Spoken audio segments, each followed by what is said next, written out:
You're listening to The Collected Podcast, bringing you inspiration and resources to help you discover and live from your truest self.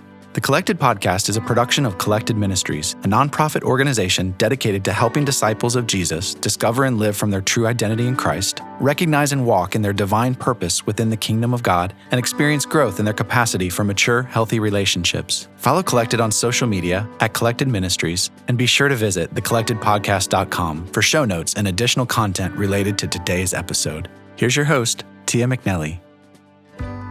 You are listening to Season 3, Episode 5 of the Collected Podcast. As always, I'm joined by our producer and co-host, Jess Biondo. Hi, Jess. Hello. It's so good to be back and to be at our last episode of 2020. I can't believe it. I know. We made it through the year, and we have an awesome guest to round out this year and get us looking with hope and positivity into 2021. So I'm so excited to introduce Hannah Brencher. She's the author of Fighting Forward, your nitty-gritty guide to beating the lies that hold you back. Good. I cannot wait to hear what she has to say about her book and her story and just the way that she's seen God show up unexpectedly in her life to get her where she is today. Yes. So here is our conversation with Hannah. Hannah, welcome to the Collected Podcast. I am so excited to get a chance to speak with you. Thank you so much for having me. I'm so excited to be here. Good. Hey, so as we kind of jump into learning a little bit about what you've been up to recently, will you catch us up to speed on kind of like your life up to now and who you are, where you are, what you're about? Yeah. So I'm based in Atlanta, Georgia, and I am a writer, an author, a speaker. I founded a company called More Love Letters, which is a global love letter writing company. And that kind of laid the foundation for what I do now, which is a lot of different, like really getting to write books that encourage people to live their best lives, to seek God, all of the things that I love. I live here in Atlanta with my husband and my daughter, Novely. She is 7 months old. And she is so stinking cute. Oh, thank you. She's so fun. I mean, she's having a rough day right now. Oh. Teething is definitely, I feel for them. I can't even imagine what it feels like to have like teeth coming through your gums. Yeah, but for sure. Well, I want to tell you, I consider myself a connoisseur of babies. Okay. I'm a little bit obsessed with babies. Yeah. Your child is one of the cutest I've seen. I'm not just saying that. I was a labor and delivery nurse, so I've seen a lot of babies. So you know that. Oh, I love that. So I mean, cute. Well, it's so funny because I told my mom, and I was like, I hope she's cute. You know, my mom was like, all babies are cute. And I'm like, have you ever seen a picture of some, like, not the cutest baby? No, not at all.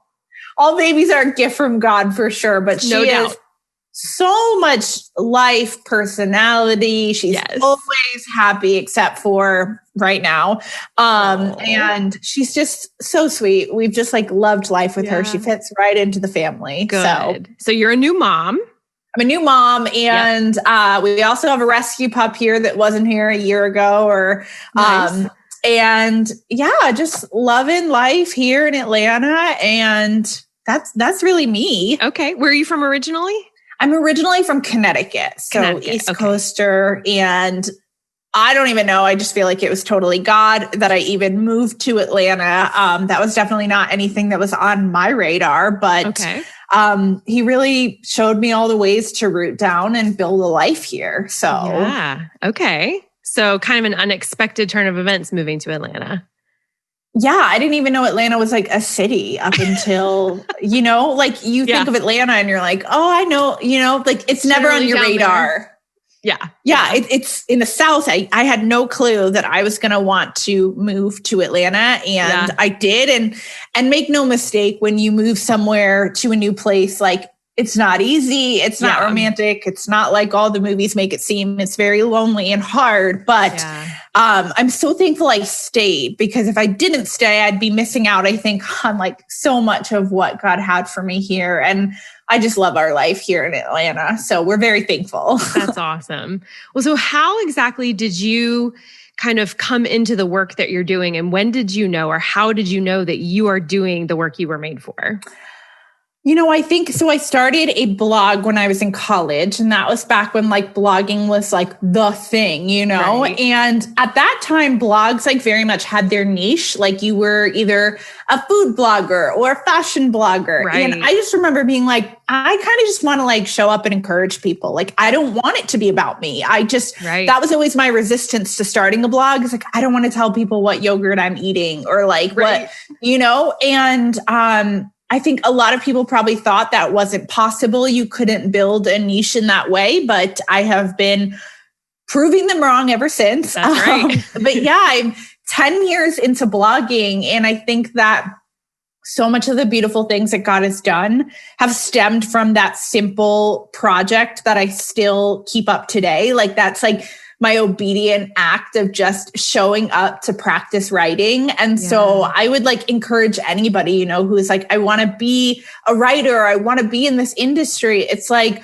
well, then just start showing up to write and figuring out what you have to say and what God wants to say through you. And obviously that has morphed and evolved over time. But when I first started the blog, I really wouldn't consider myself to be a believer. If I was, it was kind of like the very beginnings of that. And so I've really learned a lot about myself and God through writing.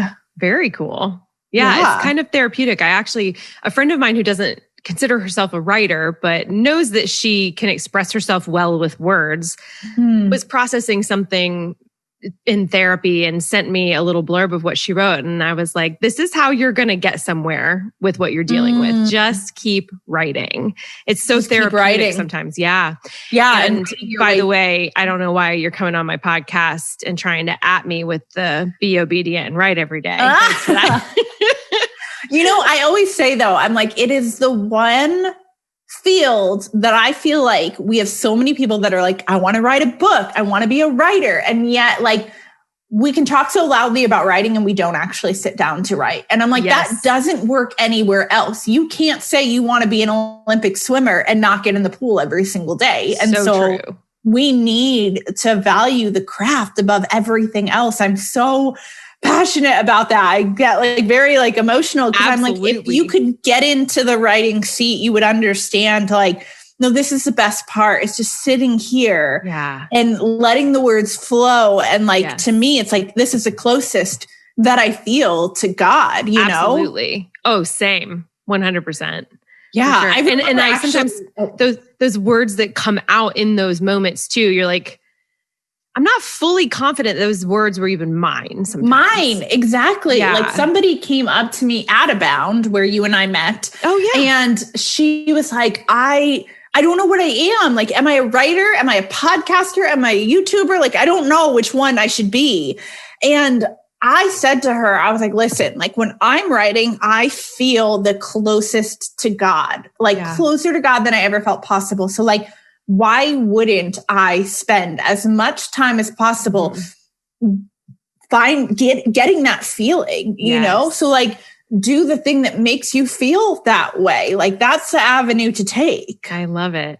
So you've been writing recently and you have a new book that is released when? It is coming out January 5th. January 5th. We're so close. I know. It's so exciting. So tell us a little bit about your new work and what inspired it. Why did you need to write this book? Yeah. So the book is called Fighting Forward. And it really, gosh, why did I need to write it? There's so many reasons. But really, if you wanted to know about the book in a nutshell, it's different than any other book that I've written. It's not chronological. It doesn't follow my story. I simply wanted to pack a book full of power-packed essays for anyone that wanted to show up for their life, to move forward, to try new things, whatever that looked like. I think we talk a lot about like running your race, but like, what does that look like practically? And what happens when you stall out or you're too afraid to start or you don't know how to finish well? And so really, it's all the words of encouragement that I could give somebody for any stage of your life where you feel like those words fighting forward are applicable to you. Yeah. And really where it came from was in 2014 when I was fighting against a really severe depression, I remember having this moment where I looked around and I just thought to myself, like, I'm not fighting how I want to be fighting. And I was consistently showing up every day to encourage everybody around me, but like, I couldn't give those words to myself. And so I went down to the drugstore, I bought a notebook, I wrote on the front of the notebook, fight songs. And I just started writing words to what I believed would one day be a daughter, because I thought, this is the only way to encourage myself, is to dig deep and to think about somebody else who's close to me, not a reader on the internet, but somebody who would be like my own flesh, my own DNA, you know? And whatever I would tell her, why would I not tell those same things to myself? And so that's where the basis of fight songs came from, is just wanting to write that encouragement, knowing that like we all encounter times in our lives where we feel like, I don't know if I can move forward. I don't know if this is the end, you know? And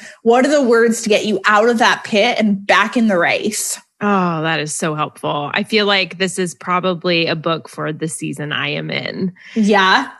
Oh, yeah. Man, just kind of between COVID and then my mom has been in cancer treatment this year in the midst of COVID. I'm so sorry. And my husband had a job change. My daughter is applying for college. Like, we've got a lot of big stuff going on that can really distract. Yeah.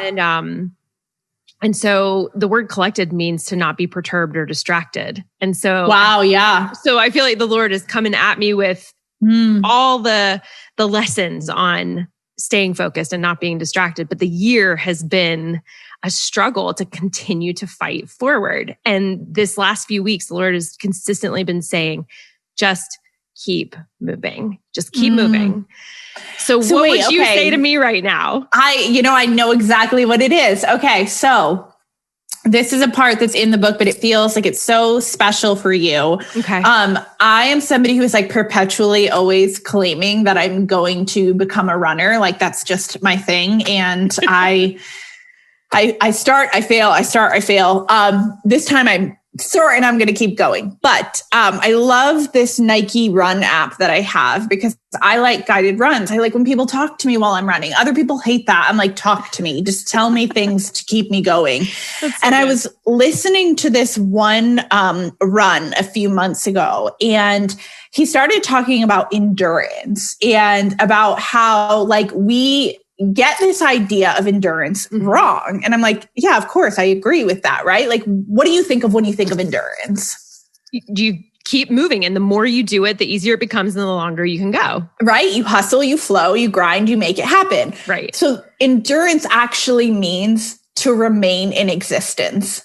That's all it means, is to remain in existence. That's way easier. Right? And I think sometimes we feel like we have to rule the day. We have to do all the things. You probably feel that pressure right now of like, I just got to keep it all together. When in actuality, sometimes it's just the matter of waking up and remaining in existence, and then thanking God for the little things that you do manage to do with his help. But not every day is about like, this was the most productive day of my life, right? Like, we're so quick to like cast ourselves down if we don't have those productive days, especially like at the height of a new year, right? It's like, well, if I don't hustle hard into this next year, then it's all going to be a waste. And it's like, well, what if it was something smaller? Like, what if it was something like, what if we were meant to stop in the chaos and see God moving on our behalf, right?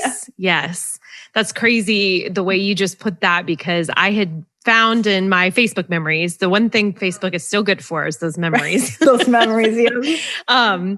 It said, I wrote it, I don't know why, like 9 years ago, there is nothing worth doing if it's not by the power of the Holy Spirit. And I can wake up and be and continue to exist by the power of the Holy Spirit. And if that's all I do in a day, listeners, if that's all you do in a day, then you have won the day, so to speak. Absolutely. It's because like that is by the power. You have to shift it a little bit, but like, totally. You know, and I think it's like being able to be in that stillness and be okay with that. Like, we don't like stillness, but like, it says right there in the Bible, like, be still, he's going to fight for you. Yes. And so that's where, I think that's where you're standing. I love it. Thank you. That's so helpful. I've realized recently that I can 100% use every one of our podcast interviews as personal therapy. So I do appreciate that. I love that. I feel like they're very cathartic. Like you come off and you're like, whoa, like I should go write or something. Every time, no doubt. So you talked a little bit about being still just now. Yeah. And also these habits, building daily habits. So talk to me about the importance of rest and building those daily habits. Is that something that you speak to in your book? Yes, absolutely. I speak about fighting for rest. And I think even like I wrote the book in 2019, and I don't think I even fully knew at that time, like, what does it look like to fight for rest? And I think you hit the nail on the head. It's like these small habits and these small disciplines. And so for anybody that does want to like change their life in some capacity or insert more rest, I would encourage them to know, like, it's all in the small stuff. It's like, it's not an overnight thing. It's not like, okay, like take my running journey, for instance. I'm on my 8th run right now. And I didn't get to just lace up my shoes and go run a mile without walking. Like, it doesn't work that way. You have to build up stamina and you have to build up consistency. And so it's the same for habits and discipline. And so when it comes to rest, I think we all need it. No one is above it. And that really rest and Sabbath, like, they're a gift from God, you know, and we fail to see that so often. I started at the beginning of the year of last year. I started having a Sabbath where it'd be one day of the week that I didn't work, that I was completely unplugged. And it was the most life-giving thing for me. But I have to be honest, like in the pandemic, in this crazy news cycle, like Sabbath went out the window. And I've recently been like, I need to bring it back. I've got to get back to it, because like God's not asking us to rest every single day, you know, like physically rest. Like he wants us to rest in him. But like it became so evident to me in that time that like, if I just picked one day to rest every week, the rest of my week would just be smoother and less turbulent, and I would be less tired. And so, gosh, I can't even stress like the importance of rest and shutting off, because like rest is not like turning on Netflix and like doing a Netflix binge. It's like being able to unplug and get off with God and, you know, be present to the people around you in your life and the experience of life. Yeah, that is so good. So are you familiar with the Enneagram? Yes, I am. What are you? What do you think I am? A 3? I'm a 4-wing 3. Okay. I feel a lot like I rage against my 4 tendencies. Like I used to be the one that was always very like somber, coffee shops, like crying at the sappy movies. I still have that in me, but I feel like I just was like, oh, I think maybe this is my theory. I feel like everybody reads their number and it feels very unfavorable to them. Yeah, it's super insulting every time. You're like, oh, I'm the worst number for sure. But everybody else feels that way too. So I'm a hard 3-wing. Yeah, I can sense that. Just your, because I'm a 3. So the struggle with rest, I'm determined to be a runner. Like I've said, I'm going to be a runner, so I'm going to be a runner. Yes. Make this happen, you know, and just everything that you've achieved in your work life as well. I was just curious. Yeah, no, I definitely feel like if you like spend enough time with me, it's like, okay, like this girl, she's creative. I've always only ever been creative. Your Instagram is amazing. Oh, thank you. Love it. But you want to know, like, I feel like for so many years, I feel like people, like, they make comments about you if you are creative, if you are an artist. It's always this assumption that you're going to be this starving artist, or that there's no career path for you, or like, that's cute. Like, you're going to be writing the next Harry Potter in your basement. Like, have fun with that. Right. And so I think it's a combination of like wanting to prove people wrong. Totally.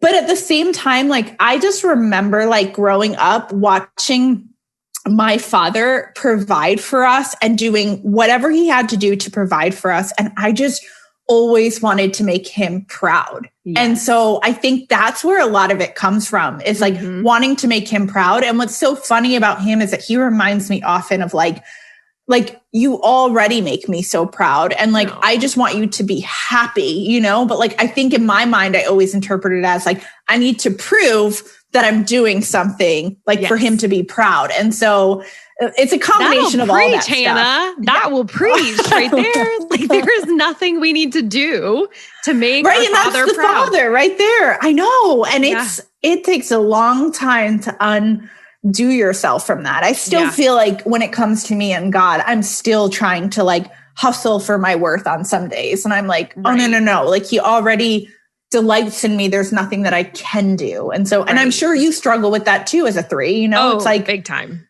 Achievements are like, we love it, but well, but then I also struggle against this tendency or this story that I tell myself about my life, about quitting, about quitting before I can fail. Oh, that's deep. Isn't that interesting? Yeah. So you talk about this promise me you'll fail contract in your book. What is that about? Yeah. So it's a contract that I wrote originally for an intern of mine, the first intern that I brought on as a self-employed person, because I remember when my first like 9-to-5 job at an organization, one of my job descriptions was that I was in charge of the intern program. And I watched so many interns come in and out and gain a ton of experience, but like they had to fill out all of this paperwork at the very beginning. And I remember always thinking like, man, like, I wish there was something to like set their minds at ease. It's already a stressful enough process, right? Like we already put so much pressure on ourselves to like enter a new role, succeed, do all the things. Right. And really what I have learned along the way in my own journey is that failure was really necessary, that we need to fail. And that like, it's not failure if you're trying, if you've given it your best shot, it's not actually a failure. Like failure really means that like just something's not working and it needs to be rerouted, you know? Right. And so I really kind of had to change my definition and my perspective of what failure looked like so that I could fail a lot. And so I wrote this contract for my intern called Promise Me You'll Fail, because I wanted her to know there was an open invitation to fail. I wanted her to fail. I wanted her to get it out of the way. I wanted her to do it again and again and again. And like, she still to this day talks to me about that failure contract. And I've since extended it to my readers, but I think there's something really powerful about taking the fangs and the claws away from failure to say like, this is just a part of being human. Absolutely. Absolutely. And sometimes too, I think when God gives us direction in our lives, this is so, I have a weekly email that I send out and there's always a pep talk. And that actually, some of that came from you seeing how encouraging you are. I was like, I want something encourage of people. That. Yes. Yes. And so, a few weeks ago, the pep talk was, when you've changed course, like this is for you, if you've felt like you've changed course, but you didn't get to finish what you started. And I think sometimes we can hold like the dream and the vision, like maybe God sets us in a direction and we think we know where we're going and we get ourselves really attached to that outcome. But then along the way, it was like, no, we needed you to go in this direction so that then we could go over here. But just because you never made it to this vision that you have, even if it was a godly vision of where you were going, doesn't mean that you're not still on his path. Right? And absolutely. That is a really, really difficult process for me sometimes.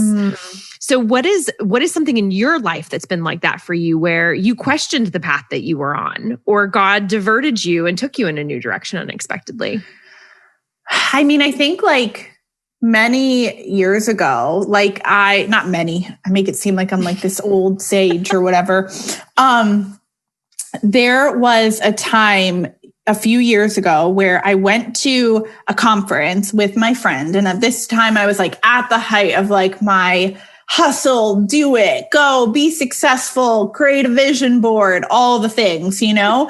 I was definitely feeling my 3. Yeah. And we had this one moment where they asked us to spread out across the room, lay down and envision your life 5 years from now. And I remember being like, can I go to the bathroom for this part? Like, I hate this. Like, I don't want to sit here on a carpet and envision my life. It doesn't feel like I'm actually doing anything proactive. Right.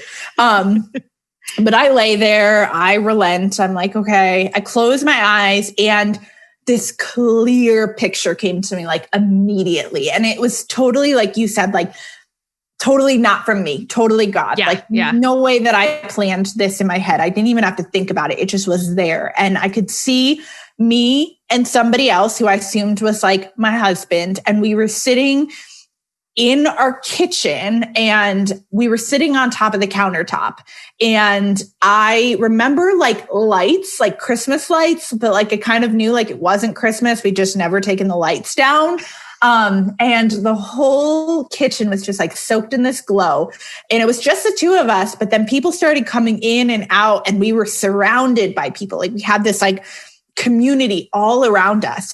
And I'm not kidding you. I started weeping, like ugly crying, because this would not have been the thing I told you that I wanted, that I thought was valuable, that I thought I needed. At this point, I hadn't yet moved to Atlanta. So I had no clue that this is where like God was taking me.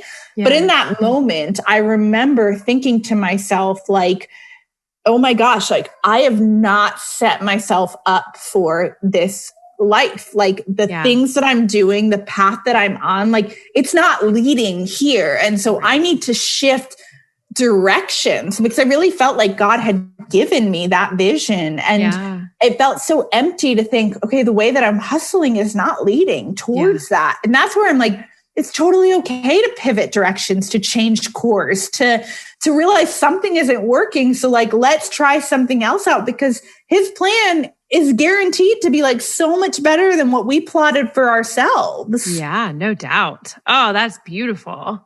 So yeah, it's like, and then now I look at my life and I'm like, wow, like I'm in that house. I'm with that person. I have that life, but like, it wasn't an overnight thing and it wasn't a perfect thing. And like, life is never going to be perfect, but like brick by brick, I showed up to lay those bricks and build that foundation for this life. And that is going to mean sacrifice. And I think we don't like to talk about sacrifice, but like, too uncomfortable. It's too uncomfortable. And it's like, well, something is going to have to die for something else to be born. And like, don't be so resistant to that, because you don't even know that like the things that are going to be born, like could be so much more beautiful than you could ever imagine.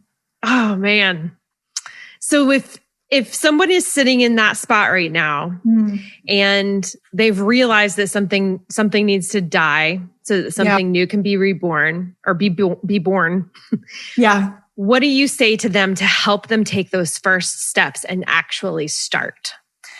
I think you need to get really clear with what does that first step actually look like, you know? So it's like the way that I look at it is like New Year's resolutions, right? We all get excited for the new year. We're like, yeah, I'm going to be a different person at the strike of midnight, right? Yes, you're three. Totally. You know, I love New Year's. Like me, it's like, okay, well, I'm going to set financial goals, relationship goals, community goals, faith goals, hustle goals, all of it. So what I would tell somebody is that if you all of a sudden feel like, oh my gosh, this is not the life that I wanted. This is not the direction I was going to be taking. Like, I'm not who I want to be right now. I would just tell them to look at one of those areas that they want to change. Just one, whether that is health, whether that is faith, whether that, for me, in that case, it was relationships. Like I needed to learn to plant down roots if I ever was going to have a life full of relationships. And then I would go even more narrow to say, what is one thing I can start doing tomorrow that isn't huge? It's not monstrous. It's not like sit down and write a book, but like, what is something I can do tomorrow that's manageable? And then try to spend the next month doing that thing as much as you possibly can. And so I know that that's really practical, But I think sometimes when we get really inspirational, like we forget like to teach people to build their own fires, right? And so it's like, you want to be a healthier person. Like instead of saying, I'm going to run a marathon, that's a great big goal, but like maybe you don't run at all, you know, it's like, okay, what's one thing you can start doing tomorrow? Like, well, I could start adding more spinach to my diet, right? Like that's something that I can do throughout the next month, that at the end of the month, it's going to mean I was healthier this month than I was last month. It means action. You know, we can set our intentions all day long, but we have to actually take action and start moving. Yeah. That's so true. Well, Hannah, we're running out of time. So as we kind of wrap up, tell me what, if you only have this one chance to speak to our listeners, what is the message that the Lord has put on your life to share that you want to be sure gets out? Gosh, gosh, that's like the biggest like existential question, right?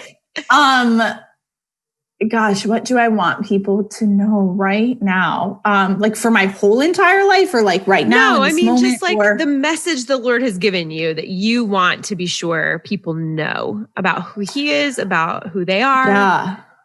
I mean, I think what I want people to know more than anything, and this is something that took me a long time to grasp onto, is that like His promises are for you. They don't exclude you in any way. And so any promise that you find in the Bible, that is yours for the taking. Like you may have to repeat that to yourself. You may have to rehearse that to yourself until you actually believe it.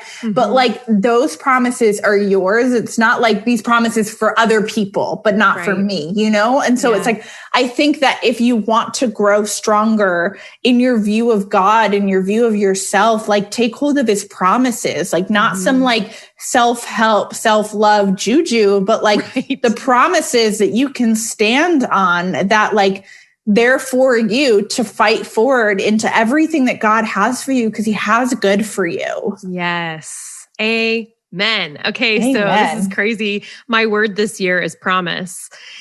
Oh my gosh, I love that. So look at that. Yeah. So two things that I've learned about promises this year. So His promises always speak to His character. So listeners, Hannah's 100% spot on. His promises say who He is and how He is. And so cling to them. They are for you. They are for all of His children. Amen to that. And secondly, we have a role to play in His promises. There are so many places in the Bible that say, if you ... I will ... So it's not all promises are contingent, but sometimes we do have a role to play in seeing His promises play out in our life. That. Obedience is imperative if we want to see God's promises shine in our lives. And so thank you so much for that. That was exactly what I needed to hear closing out this year. It's New Year's Eve. My word was promise. I feel like that is love that. Look absolutely at that. perfect. So thank you so much. That's so true what you said, though, that idea of like there is a role to play. And so it's like, I think especially as we're walking into a new year, like it can be so easy for us to feel like God is not moving in our lives. Like nothing is happening. It's happening for everybody else. And I would just be like, put down the phone and go live your life. Life is not a spectator sport. And so like you need to show up and you need to do. And like, I'm not telling you to like hustle your way into anything, but I am telling you that like, I think God honors when we actually physically show up to those promises. When we say, okay, like I'm going to step outside today. I'm going to be there for my neighbors. Like I'm going to fill in the gaps where you need me to fill in the gaps. Like that requires something of us. So I love that. Like we got to show up. That's right. That's good. Well, friends, be sure to go and grab Hannah's new book, Fighting Forward. You're going to want this book in hand so you can highlight and take notes. And it's a really pretty book. You need to be able to see it too. So I love the cover. Thank you so much for being with me today, Hannah. I really loved getting to chat with you. Absolutely. Thank you for having me.